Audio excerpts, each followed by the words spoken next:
Yo, what's up, guys? Welcome back to the podcast. Today, I'm going to be talking about why I started a podcast, what it does for me now, and yeah, essentially why I spent thousands of dollars on equipment for something that basically doesn't give me back income. 1, 3, 8.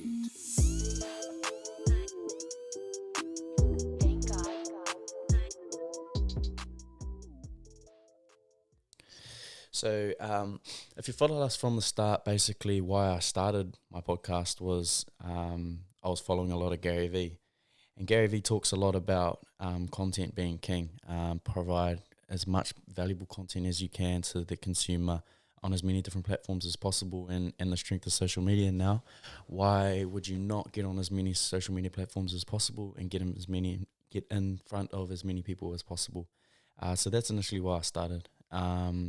So I bought my two mics down, the $100 USB mics down from the music shop, and I started it up in my bedroom. Did my first one with Kehu Butler. Done one since, and it was cool. And I got a cool buzz out of it. And yeah, essentially for starting, it was to get as much content out as I could, but also to be valuable to people and to also document my journey. So I go back now every now and again, and I listen to my first few podcasts and how I started and see the growth, and it's cool to go back and look at that and hear that and to see where I was at that point and where I am now. As you can already see, like there's a bit of a difference. I mean, we're coming up a year now in business, probably maybe 9 to 10 months podcasting, and I started with my two USB mics that cost me $100 each in my bedroom. Didn't really know how to use it. The GarageBand. Now I've got a good streaming camera, some lighting. I got my Rodecaster and my pod mics, and I've got it a little bit more sorted out now.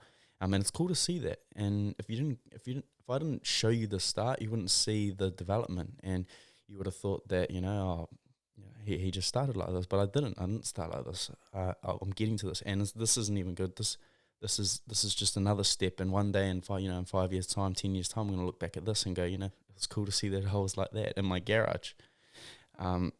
So that was the point at the start, and providing volumes of content. So there's a thing that Gary Vee says a bit, and it's quantity over quality, which is quite weird. You think oh no, wouldn't you rather be quality in every single thing you do, and like say you're posting, you want to make every post as quality as possible.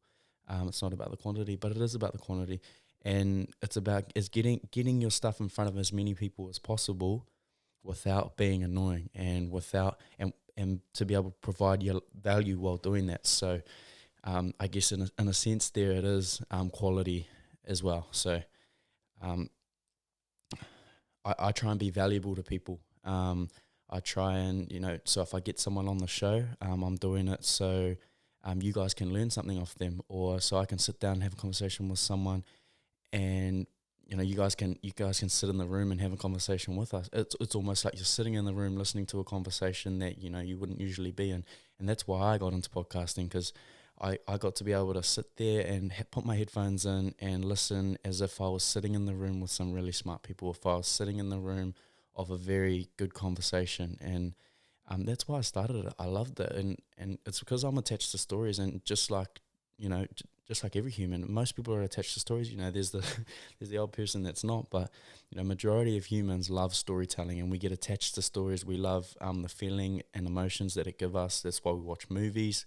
We love the story, and when something makes us feel good, that essentially becomes our favorite movie, because we go back and watch it.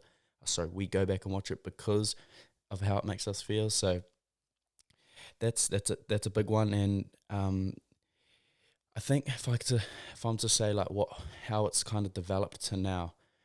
So at the start it was a lot about providing content for people, being valuable to people, and if there's going to be Spotify, Apple Podcasts, YouTube, SoundCloud, if there's going to be those platforms, why wouldn't I want to get in front of people on those platforms? But it's gone from that to now. It's also become very mentally helpful for me. So I don't know how to really explain it, but a lot of people say, it's good to sit down and have a proper conversation with someone. When you're drunk and it comes out and you can sit down with someone and you have that talk, and then you're like, wow, you feel really good because you're like, it was so good to have that talk with someone. And some people aren't like that, but I'm like that. And so to be able to sit down and off a lot of the cases, have a few beers, sit down, no phones away. We've got the cameras in front of us, but the camera's just like, we don't really recognize the camera as we're going, and it's just like there so you can be a part of it, and the lights and all that. It's just sort of like me and someone, we can just sit down, have a few beers, and have a real raw conversation face to face, and it's something that you don't really get anymore. And I feel like that's half the reason why I do it now. Yeah, that's half the reason why I do it now, is because I love it and it makes me feel good. And when I get to sit down on a Friday afternoon with a good mate, or with a very intelligent person, or a person with a really cool story, an interesting story, and I can sit down and I can listen to them, that's my escape. That's my escape from the world, where I get to just sit down and be a part of that, and just have a conversation and let that, because I'm a part of social media a lot with my clothing. I have to try and pump out as much social media as possible and be on social media and be on with that. To be able to like get away from that's refreshing, and to just put your phone away and not think about that, and just to be able to sit there and have a conversation with someone. I also learn a lot. I learn a lot from a lot of people, and podcasting, you can use it as a tool where, let's say I message someone and I said, hey bro, like I love what you're doing. Can I come and sit down and have a conversation with you? And I just want to learn off you. A lot of people are going to say no because they can't be bothered, or they don't have the time. If you then go and turn around and say, oh, can you do a podcast with me? Or can you jump on my podcast? I feel like there's a lot of stuff that you could teach people. People love talking about themselves, and then they essentially want to jump on, and it's your little scapegoat. Like you can just say, jump on my podcast, and now I then have a free conversation with someone, almost a free tutoring lesson. Like I've spent thousands of dollars now on podcast equipment, and a lot of people would think, why would you do that? Like why would you spend your money on something that doesn't really provide back any income or anything like that? And in a sense it doesn't, but it can. And in a way, even when you're not monetizing off your podcast, if you're not providing if you're not putting out ad sections on the start of your podcast and monetizing off that, or if you're not getting monetizing off your podcast on YouTube and things like that, I believe it has a direct effect back to sales. And when I'm making a bunch of content, when I'm making a bunch of podcasts, when I'm providing value to people through my podcast, when I'm teaching people, when I'm getting good people on and telling good stories, that's when my sales go up. And I don't think that's by chance. I don't think your sales go up at the same time just by chance. It's because I'm providing value to people. I'm getting in front of more people. They feel like I'm the guy that's helping them. They feel like I'm the guy that's trying to provide some sort of value to people, whether it even be entertainment. And then they feel more inclined to purchase from me and support me. And essentially that's the game. So I'm going to cut it there. Thanks for jumping on.